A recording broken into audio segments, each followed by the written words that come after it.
It's Joe Pardavila, and welcome back to ForbesBooks. And Mark Zuckerberg is famous for saying move fast and break things. So if you're curious about how to disrupt business and accelerate and maximize performance, then I've got the book and author for you.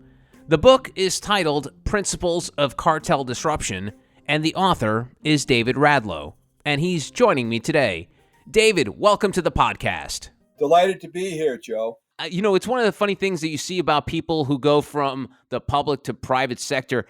In this day and age, you see a lot of people start in private, then go public. But you started your career in the public sector. So can you take me back and walk me through your journey from being, the halls of Congress and then working your way up into the corporate world? Sure, I'd be happy to. My career in politics, quote, ended when I was 22, but it really didn't. Let me explain why. Okay. I back then you were encouraged to learn and learn as a liberal, a conservative, and a moderate. And so that's where I worked for. I worked for liberal Congressman Silvio Conte, the best friend of Tip O'Neill. Worked for a moderate, Andrew Natsios, who was chairman of the Republican Party in Massachusetts and a state representative. And later on worked in the State Department in many capacities. Then I worked for a very, very conservative person. In addition to that, I ended up finishing up after running for state representative to work with the H.W. Bush campaign with both Andrew Natsios and Andy Card.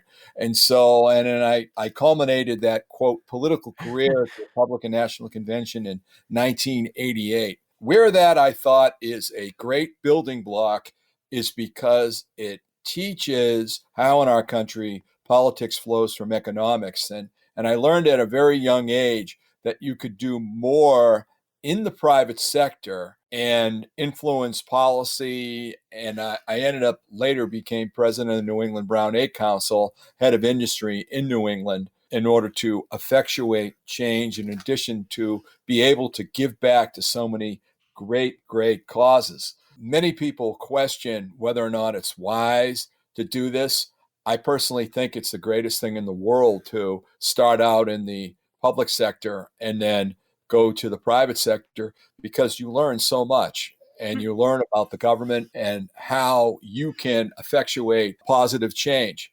Without a doubt, the background that I had in the public sphere ended up helping me really 20 years later and being able to help get prisoners and hostages freed, and also had an opportunity of giving back to many causes, anywhere from Tufts University and nutrition to food banks to Concussion Legacy Foundation to the Hemingway Preservation Trust. It really gave a lot of a positive meaning to life. Wow. And it's funny, I love to get into the minds of really successful people. So when you decided to when you entered the public sector at such an early age, was there a master plan? Because I think nowadays we're in this world where you have to be successful by the age of 25 or you're a major failure. So did you have a master plan as to what you wanted to do when you decided to work for these major political figures? The master plan was very simply find out what you don't want to do. And that's, Right. that's what I advise young adults to do. And I continue to give that career guidance. And honestly, I wanted to find out what I didn't want to do. And that was to work in politics and run for office and do all this stuff and really learn. And for me, what I learned the most about it was I really enjoyed the campaigns. I really enjoyed being able to demographically target and sell voters. And then I got a little bit frustrated with the legislative side of things, where it took so slow to effectuate positive change. And you would have done that unless you jumped in and tried it. So I recommend for everyone, regardless of their age, to try different stuff and find out what you don't want to do.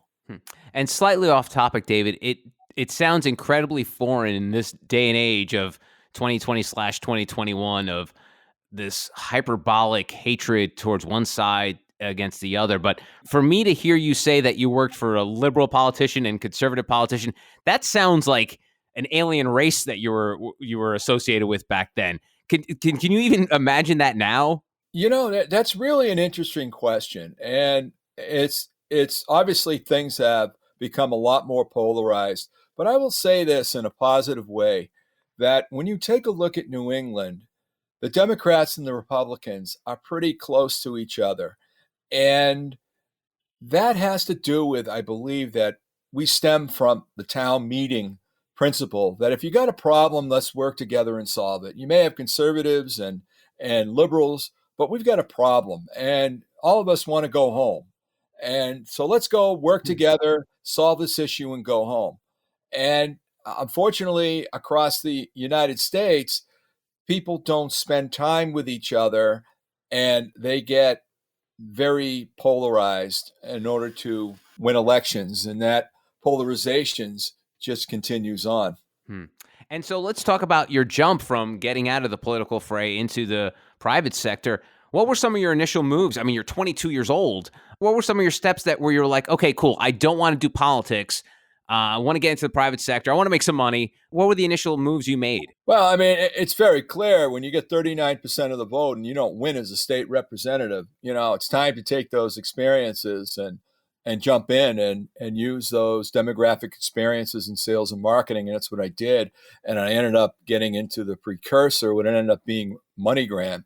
And we were able to build that up. And it was quite exciting to see the ground floor launch of a great service that ended up being really worth $1.2 billion when it matriculated over to MoneyGram through different ways. But in any event, you go and you take a look at that. And then I was able to work for Chase, and I got an MBA at NYU. And then all of a sudden, I got a call, I got a call to say that I need you to come back. And that's from the family. And then an opportunity to get some shares and something called Eggland's Best and specialty eggs. And in addition to that, also in a biotech company, and was able to come back and really with sweat equity work up to 7 days a week in order to grow and creatively expand markets and develop billion-dollar markets. And it didn't start that way. It just started out with, hey, why don't you just come back and take a look at this thing, and you understand this stuff, maybe you can try to grow it. And we were able to be quite successful working with my partners and being able to focus on two brands, both Eggland's Best Born Free and also private label eggs, and be able to have monumental growth that ended up being a separate billion-dollar category. Wow. And what a great story. And so your family was in the egg business when you say come back home? Yeah, come back home. Family was in the egg business, and a really third generation egg business. And then I was going to go into the fourth generation. My kids started working in it, but really it was generic eggs for the most part. It was relatively small, and we sold a little bit of some export and sold a little bit around Boston. But then we were able to take on the branded side of the business and just grow it to monumental levels. Wow, that's amazing. And so it sounds like you were not an expert in that field when you jumped back to the family business, but now you ended up on boards of the American Egg Board, the U.S. Poultry and Egg Export Council. Are you a certified chicken expert right now? Are you basically the living embodiment of the Colonel? Well, that is true. I was an expert, and I was very strong in new product development and new venture development. And that came from the experience both at Citicorp and Chase, and also your graduate school experience and all that kind of stuff. But the bottom line is that you did learn a tremendous amount being in the business. And over the years, you ended up being an expert on the egg side, which is the birds are different than the actual chickens that you eat. Those chickens that you eat are really only alive for about 6 weeks. So, I mean, the birds that you actually grow eggs are going to be alive for 86 to 108 weeks. Did you ever think, David, that, growing up and even during your political days that, one day I'm going to know everything there is to know about eggs? Yeah, well, you never, it's something that you just, you learn. And it's, I personally believe eggs are fabulous. They're a great source of protein. And I have eggs every single day of the week. They're low in calories and high in protein, and regardless of how you like them. And we were there destined to make sure that each demographic group got an egg they liked, whether or not it was vegetarian fed or whether or not nutritionally enhanced like Eggland's Best, or cage free, free range, or free range organic, and leading up to pasture raised. That's pretty awesome, David. So tell me about I mean, it's your career is just pretty amazing because, you've worked in the financial sector and obviously the food industry. So after Eggland's Best, what was the next move of your life? Well, that's interesting. And then in 2013, we were able to sell Eggland's Best to Land O'Lakes and the rest of the business out. And I was able to share experiences with other fast growing companies as a board member and also as a mentor to kids. And really, the value proposition, which I learned over the years, is an uncanny ability to find a profitable sea change of growth. I grew my company by 30x enterprise value. That's true, and I'm able to share some of those experiences and help others incrementally improve. And the ability to envision synergistic partnerships, alliances, and certainly some M&A targets on the other side of the business. So it was able to be a trusted advisor, a board member, and also a coach Wow. to others in order to get them to incrementally improve. That's awesome. And you took all these years of experience and you packaged them all together in a tidy little book called The Principles of Cartel Disruption: Accelerate and Maximize Performance. I guess the first thing, what I'm always interested in people who decide to write a book, because it's very much a difficult way to always get all the thoughts you have in your brain on a page. So tell me about the transition of like getting all of that information that you have jammed in your head from 30 plus years experience onto the page. It's a real interesting experience, and I never wrote more than 25 pages at once. A few years ago, a year or two ago, I just locked myself in a room for a period of 6 weeks and wrote several hundred pages. And it was more like a flow of stories and then tying it to lessons. And then all of a sudden, I realized all the amount of great lessons that were learned. So I said, why don't we first have a lesson book on key experiences and takeaways, on market research and value proposition, on funding, on operational excellence, giving back, and put this in the book. So when people have questions, rather than me say, okay, and repeat myself all this time, I can say, why don't you read chapter 2 on design and deliver a pitch that secures funding, and I'll give you a call tomorrow at 11 o'clock. Or please take a look at chapter 5. Clearly understand your people resources. You're having issues with people. Or for that matter, your exit strategy, and read that. And then we'll go and talk at 3 o'clock tomorrow afternoon. So it really has been a great tool for people going through issues to be able to reflect on someone that's been there and done that, and be able to reflect on these issues in order that they can accelerate and improve. So let's break down the title, David, because it's pretty catchy, and I'm sure that was no accident from your years of running major businesses. But Principles of Cartel Disruption. In a nutshell, what does that mean to you, David? What it is that you always like to talk about the elephant in the room. People don't like to say, because their lawyers go and grab them by the hand and say, oh, you can't say that. So rather than that, take a look at a cartel as an association of manufacturers, suppliers, purpose of maintaining high prices and restricting competition. Now, that is true. And so the talents in order to run like a cartel like that, and then versus the art and science of creation, explosion, and maximizing growth through many experiences of company's lifestyle, that's more of disruption and acceleration. So the idea is that I broke it down into say, what do you need in order to disrupt and accelerate? And what are the key principles in order to do that? And basically, you're creating a new pie. As chapter 1 says, when you're looking at your value proposition, find a small subcategory of a larger category filled with trends that are positive, And that's where you want to spend your time. You don't want to spend your time in a small piece of a small category. You'll never be successful. So if you can go and do that, then you'll have an opportunity to run through the hoops and be successful. And in a way, for you, that's sort of what you did with Eggland's Best, right? Well, it's with Eggland's Best and the partners. And in addition to that, with Born Free and the free range niches and the private label brands, that's exactly what we did.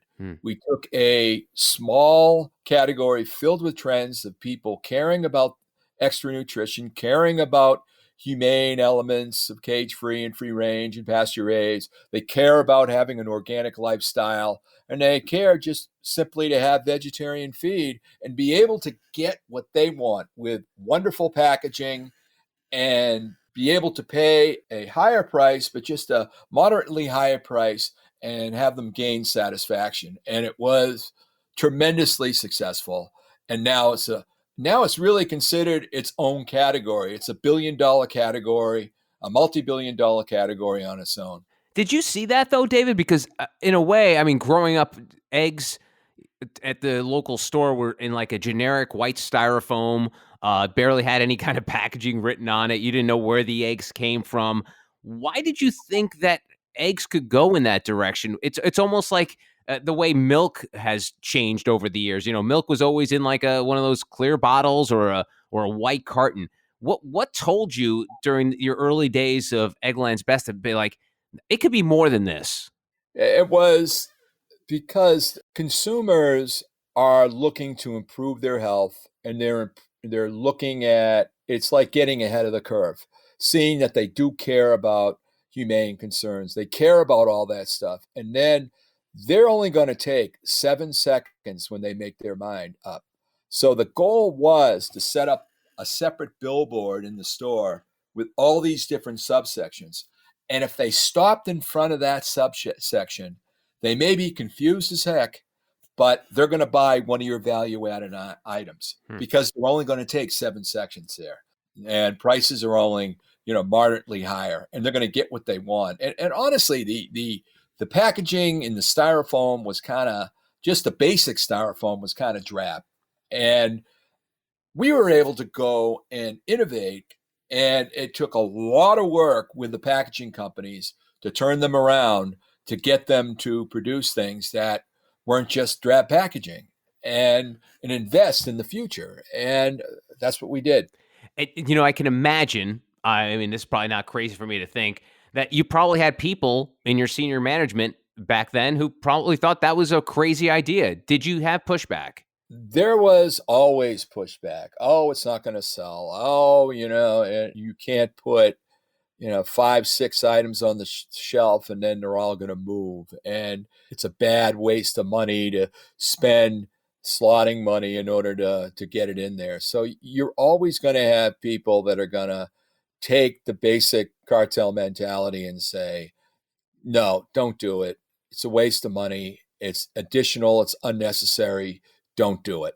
And so, if you don't mind sharing, what were those conversations like? Since you're the boss, I mean, the buck stops with you, and if you fail, you're done. So did you feel like you were taking risks there? Were you outnumbered? I'd love to find out some of the machinations that was going on back then. Sure, you're taking risk. Absolutely, you're taking risk, but you're taking calculated risks. You're going there and you're doing focus groups, and you're finding out what the consumers want, and you're honing your message to the consumer. So you're delivering what you believe reasonably based upon your calculations as a professional as what they're looking for. And certainly the timing has to be right. There are a lot of different areas that go into it, but if you're not the first on the shelf, you don't have a chance of accelerating it, right? You're going to be the second guy on the shelf, and then it's hard. Or maybe you're going to be someone that's going to be down there. So as terms of what we believed in our core was, we were going to continuously invest a portion of our profits back into developing products for the future. And whether or not that was the egg business or biotech business, you needed to have a strong pipeline, because without a strong pipeline, you're not going to have future successes. Hmm. Talk to me about, the principles of cartel disruption, but I'm sure a big part of it is mindset and being able to think like this.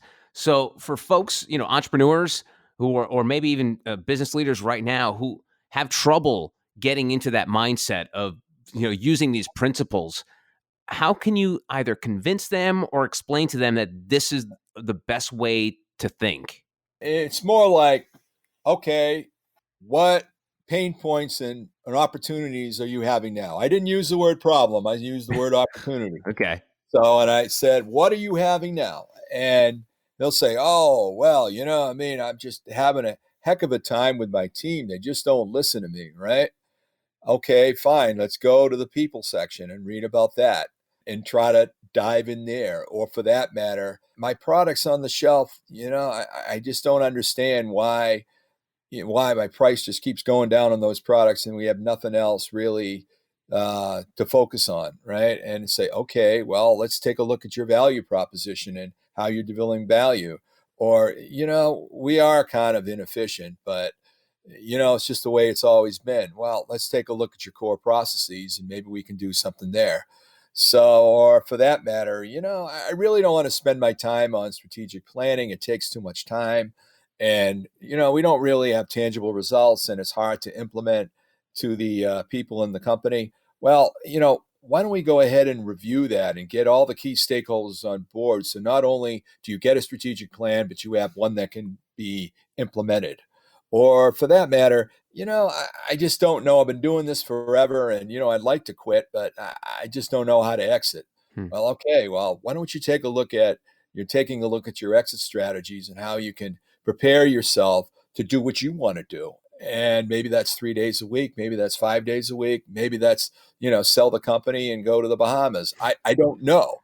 But there's always ways of dealing with opportunities and problems. And the way you have to do it is start taking a look at what you have. What do we have to work on here and work on it. David, what keeps you going? Because you've had so many years of success. I think no one would have faulted you if I was now interviewing you from your beachfront home in the Bahamas. Why are you still so passionate about all this? Anyone that says you can go from 120 hours a day working and growing a business to zero and not improving, I don't care. Maybe you need the 6 months to lose a little weight and relax and play a little bit of golf. But at the end of the day, you're still that person that loves to get up every morning, loves to have ideas, loves to help people get to the next level. And you do, you have to kind of bob and weave a little bit.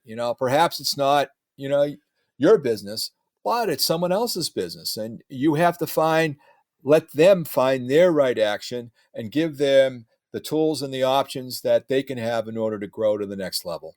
Hmm. And the book, speaking of, what you're doing in your life now, the book was published May 9th of 2020, smack dab in the middle of this pandemic, I guess March, about 3 months into it. At the time when the book came out, were you like, "Ooh, maybe I should wait to put this out? Maybe it's not the right time to talk about market disruptions or anything like that because the market has already been disrupted to unknown levels." What were your thoughts going on during that time?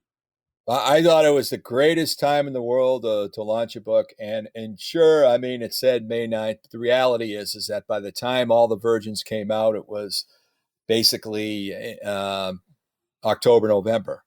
And that's really fine because it's a great time for people to reflect on what they're doing and how they can improve their results. You have a lot of people that are home. You have a lot of people that are sitting there. They have time to reflect. What better time than to read a book and improve? Hmm. And you've seen a lot of ups and downs, recessions, market crashes. Going forward now into 2021, what do you see for this country? Do you see us returning to a level of pre 2020? Talk to me about what you see as the future. I see a lot of philanthropy and people giving back, and that's really really exciting on that front. In terms of the economy is concerned, there are pockets and segments that have done very well, And whether or not it's in ordering at home or consumer goods, buying at the stores, they've done well. And then you've had at the same time, you've had white tablecloth restaurants that have suffered from this, and they need a hand more than anybody else does. So everybody is bobbing and weaving and saying, how is this going to affect my life? I have real estate friends that have said all of a sudden their business with Amazon has increased, companies like that, Hmm. and they've got more warehouses. While at the same time, people are turning away a little bit less from perhaps the big corporate office environment, and because it has worked to everyone's benefit at times being at home. So it's really just market shifting and how to play on the market. Obviously, the quantitative easement in the stock market has been very, very strong, and people that have had money have not lost this year. They've actually made more money, and that's good, especially because you have a lot of people hurting out there, and it's the right thing to do to help people. So, David, I want to step back a moment. I was reading your bio, and something like really caught my eye. And the reason is, and I'll give you a little context. There's something about you negotiating something with Fidel Castro. Now, back in the '60s, my mother was born in Cuba and came to the States in the Freedom Flight. So she and her family fled communist Cuba at the time when she was, I believe, like she was a teenager. And as you can imagine, being a Cuban refugee and working your way up and raising a family, it was pretty difficult, but she pulled it off. So tell me about this relationship and this interaction you had with Fidel Castro. First and foremost, I have the most profound respect for you and the exile community living in Florida, New Jersey. I appreciate their position, their cause, and I, in fact, raised questions that my friends had with Castro at that time as I was negotiating with him. The opportunity was really more than anything is as far as jobs in this country and be able to expand markets. And by expanding markets, you increase jobs and you increase the amount that people can earn and also increase in domestic profits. And that was the basis for us going there. President Clinton opened up the Trade Sanction Reform Act, and he signed it into law, which allowed companies in food and medicine to be able to sell to rogue nations such as Cuba. And that was the backdrop along with a hurricane. So we were able to get down, and Castro said that wouldn't take aid from the United States, but he'd certainly be willing to buy. It was an interesting relationship and a very senior relationship because, yes, we were able to sell them millions of dollars and really hundreds of millions of dozens of eggs and poultry. And even to the day, poultry is the number 3 to 5 market for U.S. companies in Cuba, and also have an opportunity to take a look at life-saving technology and be able to bring it back here to help save lives. But more than that, it opened up a door of a relationship through constructive engagement. Because of the caustic relations between the administration at that time and Cuba, it opened up an opportunity with some sort of backdoor relations. And that resulted in being able to get U.S. citizens held prisoner to get them free. We were able to increase the amount of food sold to Cuba with low-cost food that we're able to consume by the poor in Cuba. We were able to do a lot of positive things down there. We were even on the other side, we were able to help the State Department mission with their holiday display of Frosty the Snowman and also the Christmas lights that lit the Havana sky of a beacon of hope. And frankly, we're able to take back certain profits, and we invested it in troops that we're serving overseas. And so, David, talk me through these negotiations with Fidel Castro, who, for a lot of people, was this mysterious figure who you would see in random video clips of being, saluted by the troops and him wearing his military garb. So, what were those negotiations like? The long and the short of it is that you're dealing with someone who was effectively the king and dictator of the island, and we have an opportunity to do business with them. And he was someone who was able to, with his brothers, take over the island. And it was a lot of people see, and they were taken in by, he has tremendous charisma. There's very few people in the world that I've met that have that kind of a relationship charisma that he espouses. But drawing back all of that, we were able to sell him some product and get some stuff done. And it was a great opportunity. And I really look forward to people reading this book that goes into it a little bit to whet your appetite, and also the next book that goes into all the intricate details of the relationship. I have one sort of like curious question. I hope you can give me a simple answer to a very complex question. How does Cuba pay for things here in the States? Because, they're a communist country. They have probably their own monetary system. Like, how do they pay for stuff outside of Cuba? The short answer to everyone else in Yeah. the world is, perhaps not as well as they'd like, because they owe a lot of countries and a lot of firms outside a lot of money. Fortunately, the U.S. law is such that it has to be cash up front. For any U.S. goods, there has to be cash up front paid, and you can do it through third-party banks and what have you. The other benefit that I didn't go into is that there was a charge by senior state official John Bolton inferred a possibility of massive potential weapons of mass destruction following 9/11. We were able to work with government officials to allay those concerns, and the administration, the Castro administration, agreed to third-party verification. So, it was a real interesting relationship. I'm really excited to be able to say we got some positive things out of it that are still going on to this day for Americans in industry, and also that will be talked about in the next two books. And lastly, David, from everything I've read about you and talked to you previously, is you're almost obsessed with philanthropy. Why is philanthropy so important for you in your life and going forward? It's the 11th principle that it's great that you can go have a great value proposition and people, process, and strategy, and you can go and have a great sustainable company. But really, in order to fully be sustainable and fully be a human being on this earth, you really need to give back your time, treasure, and talents to the community and to the greater good. And I'm a big believer on this, that you should be spending a portion of your time giving to nonprofits. You should be spending a percentage of your money giving back to nonprofits that matter. And you need to help the world. Your talents, you've got great talents. Without a doubt, you certainly can really disrupt a lot of challenges out there.